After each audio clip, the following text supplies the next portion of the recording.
friend. You're listening to The Sustainable Body Worker, the podcast for massage therapists who want to grow thriving, purpose-led businesses without the burnout. Here we talk about nervous system aligned business strategy, pricing that makes sense, client work that doesn't deplete you, and how to build a career that actually supports your life. I'm your host, Gretchen Pop, massage therapist, mentor, educator, and recovering overachiever. Let's get into it. Hello, everyone. I want to talk about imposter syndrome today because I've noticed it's one of the biggest hurdles that so many of us run into when we start expanding our massage therapy practices, particularly beyond what we've ever seen modeled or believed was possible for ourselves. And I work with a lot of practitioners who are doing that type of thing, creating online courses or creating high-level programs for their clients. And not having that example can be really challenging. And since we are heading into a new year, a season when imposter syndrome tends to get really loud for a lot of us, I want to kind of just gently remind you that our New Year's challenge is coming up. And it's a challenge, not in the sense that it's going to be challenging, but that it's going to be super fun.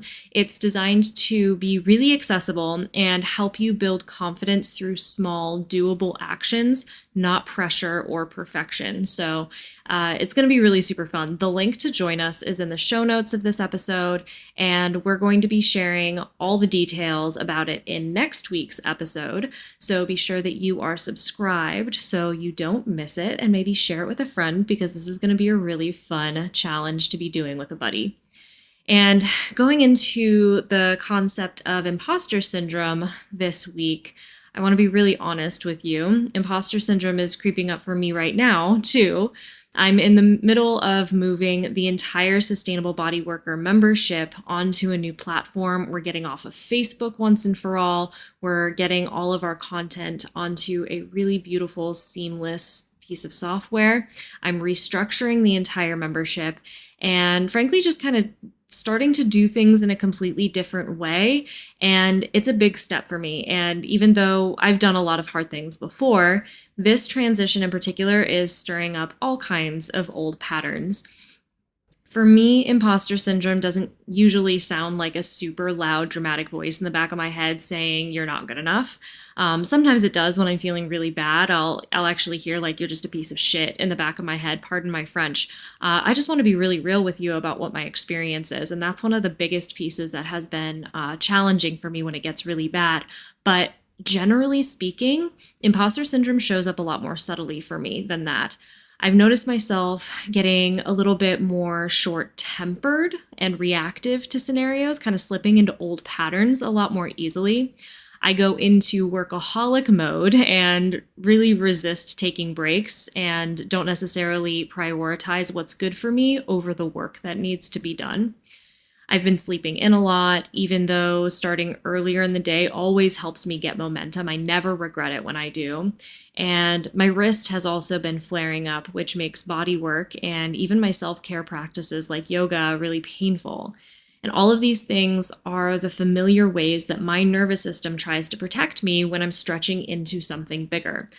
The difference now compared to prior when I was shifting into other new patterns, the difference now is that I recognize the pattern that imposter syndrome shows up for me as. I can see it for what it is, not as a sign that I shouldn't move forward in what I'm doing, but as a sign that I am moving forward. And that awareness gives me the power to actually do something about it, do something about that negative reactive kind of pattern that's happening, which is what I want to share with you guys today. Because as someone who has been through these trenches many times and continues to meet new versions of imposter syndrome as I grow, I've learned to see it as an indicator of expansion. It's more an acknowledgement for me that I'm on the right track. Whether I hit the exact goal I'm shooting for or not, fun fact, I often don't, and that's fine. So whether or not I hit that goal or not, I know regardless I'm going to learn a lot about myself. And each time I practice these tools, they become more natural and it makes the entire process so much easier. And truthfully, part of why I'm doing this work right alongside you is because doing our New Year's challenge will also be opening founders pricing for the newly restructured membership. And I want to show up for that launch from a grounded place, not from fear, not from a marketing hustle viewpoint like I did for many years, but from a just really centered place of alignment. So, everything I'm sharing with you today are the exact tools that I'm using myself to navigate this transition with clarity and confidence. And I don't know about you, but I actually never really had very big, ambitious goals when I was growing up. I did have this little sweet dream for a moment of owning a small spa and making my own products for it, making soaps and oils and things like that. And this wasn't because I imagined becoming wildly successful or anything or making a ton of money off of it, but because the idea of creating a cozy, nurturing space sounded really fun and fulfilling. I never really expected to earn much from it. That wasn't at the forefront of my mind, really. And honestly, the belief that I would be limited in my income in that profession was cemented the moment I actually shared that dream with a family member and they told me right to my face, "You'll never make any money doing that. You may as well not." And so that dream instantly got pushed to the back burner. So a little later in high school, I started to joke that my plan was to just marry a rich man and be a stay-at-home mom. And when I applied to college, it was mostly just to see if I'd get in, not because I actually wanted to go or even go to that school. I only applied to one school, and the only reason I picked it is because that's where my boyfriend at the time planned to go. And I ended up dropping out pretty quickly and taking time off before discovering massage school, rediscovering that dream.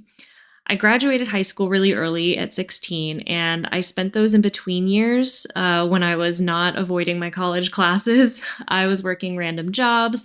I had no real direction. I was just kind of floating around. So let me be clear. I never believed I would have any aptitude for anything that felt, quote, successful in my early adult life. I honestly thought I was someone meant to fail or someone who just never followed through on anything, especially after messing up the whole college thing in the first place. And because of that, and because of all the other stories I carried from childhood on top of that, imposter syndrome has hit me really hard over the years. I admired so many of my teachers in massage school. There was absolutely no part of me that believed I was skilled enough or smart enough to teach like they did. Teaching wasn't even on my radar. And yet, I eventually found myself teaching to a wide global audience and becoming known for neuromuscular cupping therapy. I struggled throughout my entire life so much with organization, follow through, my physical health, and my mental health. There was no part of me that believed I would ever help any other massage therapists become specialists or happier business owners in general. And yet, that's now the central focus of my work. And even back in my first massage therapy job, when I was promoted to therapist manager, I felt so stressed and so ineffective that it physically broke me down and led to my first fibromyalgia flare. There was no way I was ever going to be a good employer. And yet, I spent 7 years growing a team and learning everything I possibly could about leadership. So, why am I telling you all this?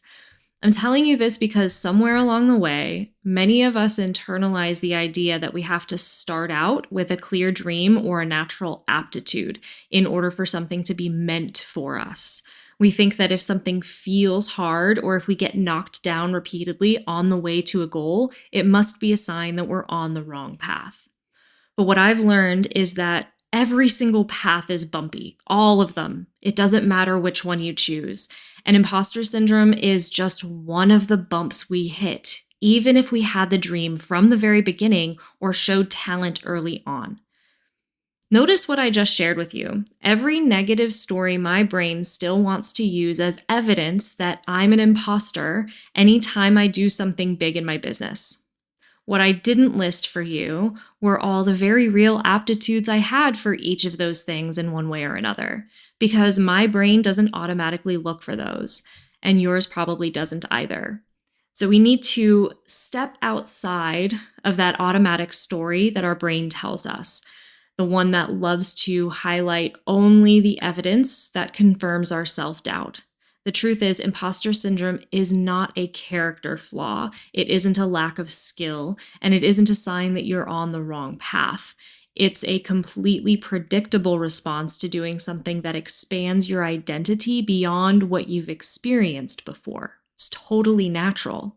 And honestly, that's kind of the wild part. You can be incredibly capable, incredibly prepared, incredibly aligned with what you're doing, and your brain will still go, wait, are we sure we're allowed to grow like this? And it'll cause you to stumble in one way or another. Your brain's job is survival, not self-actualization. So anything new, even positive new, feels suspicious to it. And I share all of this because I really want you to hear something. If you've ever felt like an imposter, it doesn't mean you are not enough. It means you are evolving. But this is where the work comes in. Because when we're in the middle of it, imposter syndrome feels so real. It feels like facts. It feels like proof. And your nervous system will react accordingly to that. You might get tightness in the chest, you might get anxiety, shallow breath, tension in your gut, procrastination, comparison, physical pain like I experience, all that fun stuff. And that's why it's so important not to just understand imposter syndrome, but to learn how to interrupt the cycle when it shows up. Because it's one thing to intellectualize something, let's take some actual action today. So I'm going to offer you a simple reframe that has supported me through every uncomfortable leap that I've taken. Your brain keeps receipts, but only for the things that confirm the story you already believe. I'm going to say that one more time. Your brain does keep receipts, but only for the things that confirm the story you already believe. It's not going to show you the other pile of evidence that confirms a different story. It's not going to show you the wins, the strengths, the times that you figured it out midair, the moments other people saw potential in you before you saw it in yourself, the growth that you weren't even consciously trying for. Those things are there. Your brain isn't focusing on them. So our job when imposter syndrome pops up is to redirect the spotlight, not to argue with the fear, but to widen the frame around it. Start asking ourselves better questions. Questions like, what evidence do I have that I am actually capable of this? Where have I done something similar before? Who have I already helped, supported, or impacted in ways that I tend to overlook? Or what part of me is growing or learning right now, and am I willing to let that be uncomfortable for a little bit? Because once you start asking those questions, or just better questions that help you redirect the focus to something more positive or learning focused, something shifts for you. You'll stop relating to the imposter voice's truth and start seeing it as a signal, a sign that you are standing on the edge of something meaningful, something new, something that's asking you to expand. It doesn't matter if the goal is achieved or not, the learning is happening. And I want us to value that higher than the achievement of the goal. So this is what I'm going to walk you through next. We're going to look at how to respond to imposter syndrome in a way that actually builds confidence instead of shrinking it. I'm going to break it down step by step in a really accessible, actionable way. This is something that you can lean on next time you feel yourself spiraling into the whole "who am I to do this" kind of territory. Hey friend, pausing the episode real quick to share something I personally use and deeply believe in. If you're like most body workers I know, you've probably had those days where your nervous system is completely fried from back-to-back sessions, admin chaos, and way too much time hunched over a screen. Maybe you want to meditate, but your mind is racing. You want to ground, but your body won't let you. And that's where the In Harmony Practitioner mat comes in. This isn't just a relaxation mat. It is vibroacoustic therapy, which uses low-frequency sound vibrations through the body to stimulate the vagus nerve, activate the parasympathetic nervous system, and reduce pain and inflammation. It's the real deal. I got mine back in 2021 for my clinic, originally for clients to use before body work or a sauna session, but honestly, I used it just as much for myself. It became my go-to regulation tool between client days and computer-heavy work, especially when I was struggling with back pain, insomnia, and fibromyalgia. This gave me a reset that was both physical and mental. And it's not just anecdotal either. Research shows that vibroacoustic therapy can do really amazing things. It improves heart rate variability, which is a key marker of nervous system resilience. It reduces cortisol and supports deep theta brainwave states, meaning calmer minds and better healing outcomes overall. And it helps with chronic pain, anxiety, PTSD, and even creative flow by resyncing your body's internal rhythms with soothing full body frequencies. It's also a powerful tool for your clients. I used to offer it before sessions to help clients drop into a regulated state, especially those who arrived overwhelmed, anxious, or overstimulated.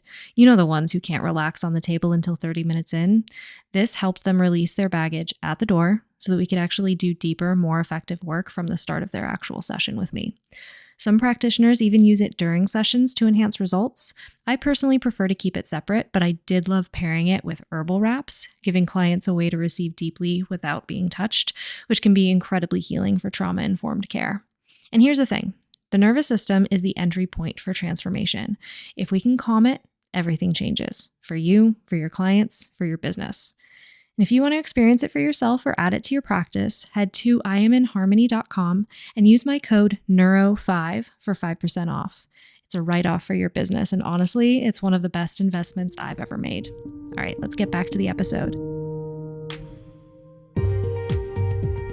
All right, let's talk about what to actually do when imposter syndrome shows up, because I want this to be something that you can take with you into your treatment room, into your business planning, or even into those moments where your brain starts spiraling in normal life.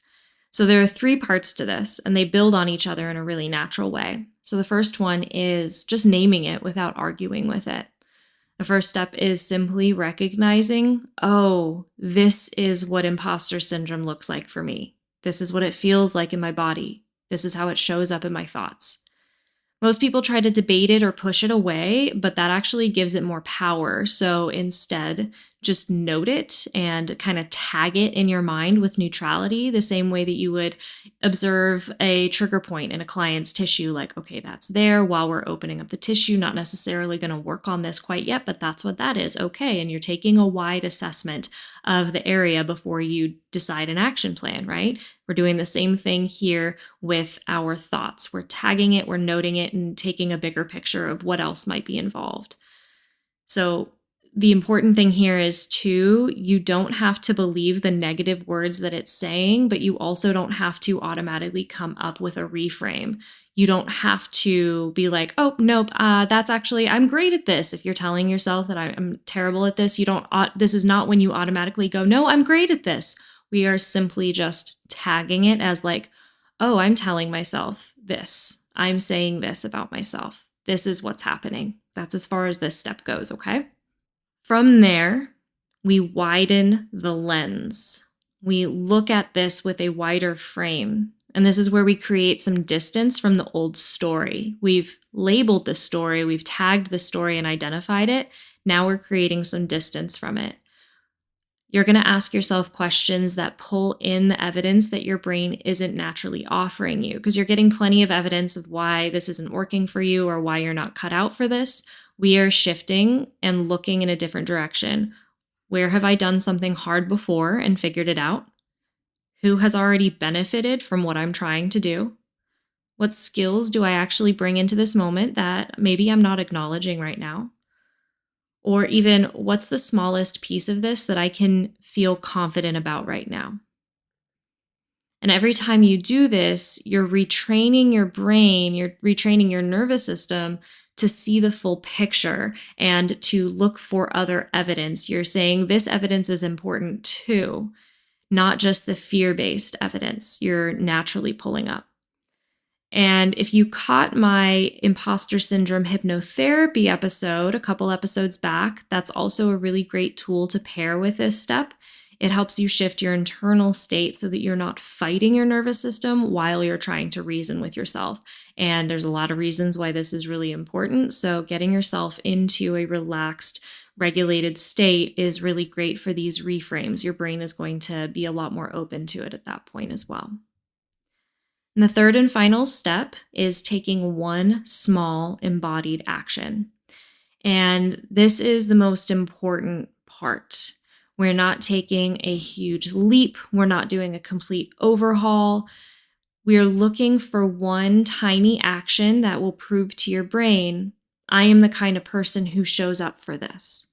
So, examples of this might be sending the email that you've been avoiding, or typing out an outline for a course that you're considering, or just recording 5 minutes of the first lesson that you've already outlined, if that's where you're procrastinating. Maybe outline a treatment protocol instead of creating the whole thing, right? Outline something before you try to create the entire project. Or practice a new technique just one time on your table, not trying to do a whole new modality the first time you come back from a training, right? Just one technique you really liked from that class, practice that on someone just once, right? We're making these bite-sized, actionable things. Or even just as simple as writing down one win or one positive thing that happened in your practice in the past week or month. Your brain learns from evidence and actions. When you take actions on that positive evidence, will give it the type of evidence that it can't ignore. And this is how confidence is built. It's not an inherent attribute, a personality trait, or anything like that. You build confidence through proving to your brain that you're capable of doing stuff. And doing the small things, believe it or not, actually compounds so much more than trying to do these huge, huge things. And it really does not come down to feeling ready. I don't think any of us always feel 100% ready for big leaps in our business, but we move in small ways that allows us to reinforce the idea that you are capable.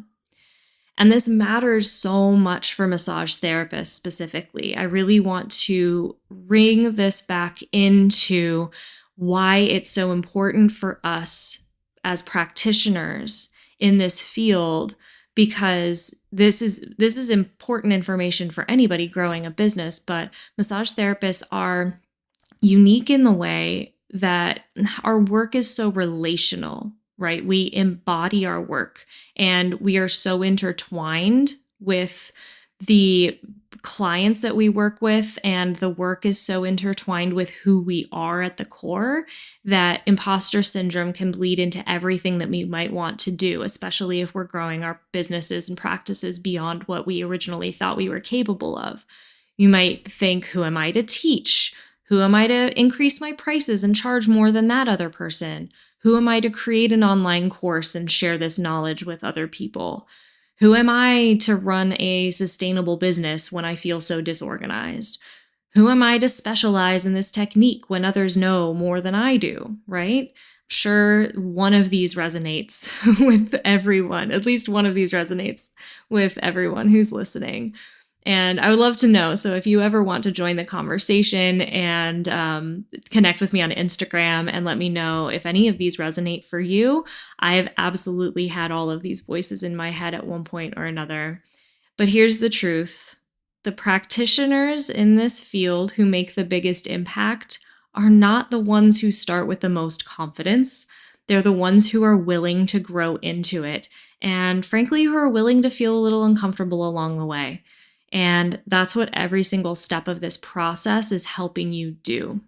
So hopefully this allows you to look at imposter syndrome slightly differently. We want to look at it as a signal, right? And if you take anything with you from this episode today, let it be this. It doesn't mean that you're unqualified.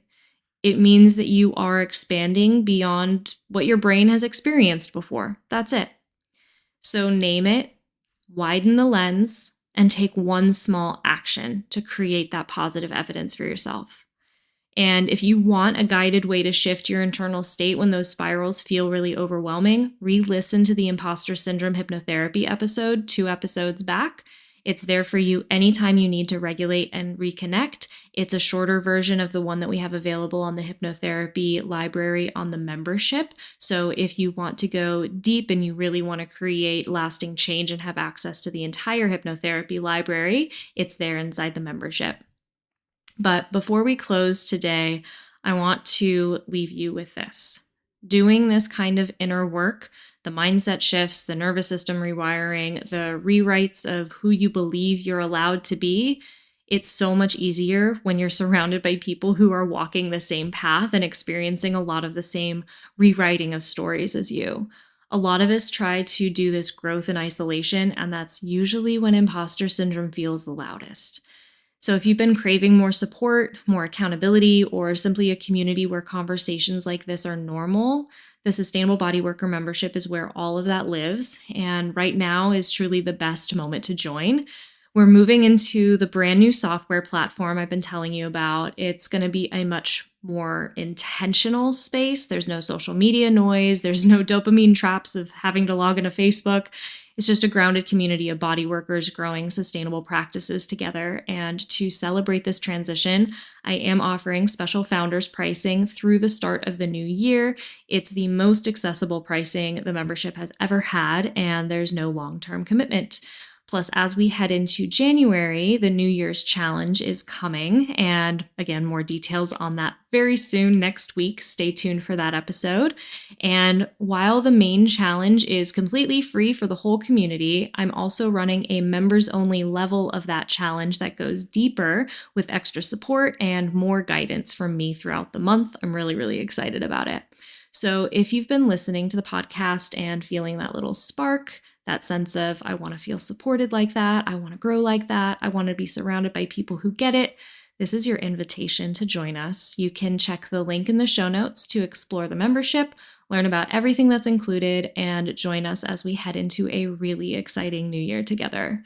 All right, friends, take what you learned today, let it settle into your body, and remember, you are so much more capable than your imposter stories would ever lead you to believe. I am here cheering for you always. See you next time. Thanks for listening to the Sustainable Bodyworker. If something resonated for you today, grab your free breakthrough session, which includes a custom hypnotherapy track to help you unlock the next level. Grab it now with the link in the show notes. And to hear more, hit subscribe. We'll see you next time.